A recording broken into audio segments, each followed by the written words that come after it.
गीत गुनगुनाते हुए कपड़े बदलने लगा। फिर उसने फोन निकाला और किसी को कॉल की और कहने लगा, आज मैं आजाद हो गया हूं। शायद मेरी बीवी को समझ आ गई कि वो मेरे लायक नहीं थी। आज वो हमेशा के लिए घर से चली गई, इसलिए अब मैं आजाद हो गया हूं और तुमसे मिलने आ रहा हूं। कपड़े बदलकर तुम भी मेरे घर के सामने वाले पार्क में आ जाओ। शौहर ये कहकर घर से निकल गया। बीवी रोती हुई आंखों से बेड के नीचे से निकली और कांपते हुए हाथों से कागज पढ़ने लगी, जिस पर लिखा था, बेड के नीचे से पांव नजर आ रहे हैं पागल।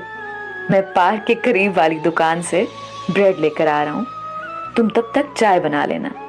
मेरी जिंदगी में खुशियां तेरे आने से हैं। आधी तुम्हें सताने में है, आधी तुम्हें मनाने में है।